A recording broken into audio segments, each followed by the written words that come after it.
So, but this I have this chia seed that I got recently, and I've been thinking, what can I make with this chia seed? Like, so I said to check on Meta AI to see if I can see anything that I can make out of the chia seed. Or so I browsed this recipe. I asked Meta AI to give me a yeast bread recipe that contained the chia seed and oats without any flour, but I'll add a little bit of salt, sugar, and this and that. You understand? So he gave me this recipe and I started to try it out, guys. So I followed the recipe succinctly. So this is the chia seed. Okay, so the recipe said that I need 2 tablespoons of this chia seed into a bowl or plate. So I took out 2 tablespoons of this chia seed and put it into this plate. Next, it said I should add 6 tablespoons of hot boiled water. So I added 6 tablespoons of hot boiled water into the chia seed as well. Also, as stated in the recipe, that after adding the 6 tablespoons of hot water, I should keep this aside and let it sit for like 10 to 15 minutes so that it's going to set and gel. That also, I should get another bowl. Into that, I'll add 1 cup of hot milk.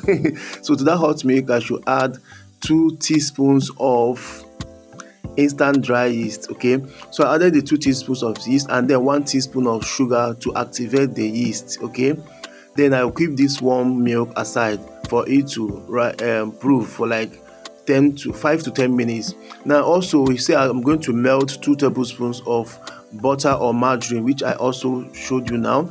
Now after that, you get that chia seed, add it into the bowl, then add the yeast mixture and the milk, add in your melted margarine or butter, add 2 tablespoons of sugar extra, and then add half teaspoon of salt, and then combine everything. Then you go in with your oat powder. You have to blend your oats, so you add 2 cups of the oat powder and mix everything together. Now after combining it, it says that you are going to cover this for like 1 hour or 15 minutes.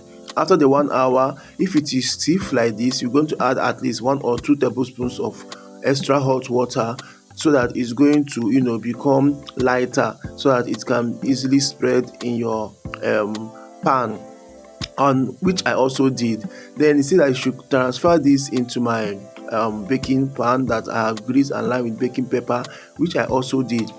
So after, you have to cover it and let it proof for another 1 hour for it to rise. But due to my pan is small, it didn't take up to 1 hour. It's up to like 30 minutes. After the 30 minutes, it proved this way. Then I put it in the oven to bake.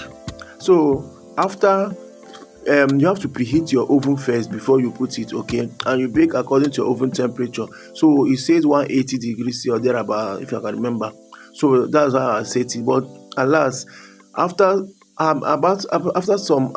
some minutes, up to like 40 or 50 minutes or so, I found that this thing is browning too much on the outside, but it has not baked in the inside. I don't know what happened, but I think that maybe because I use a smaller pan. If I had used, because the recipe stated 7 inches or 8 inches pan, something like that. So I was thinking that 8 inches pan, this thing is not going to rise that much.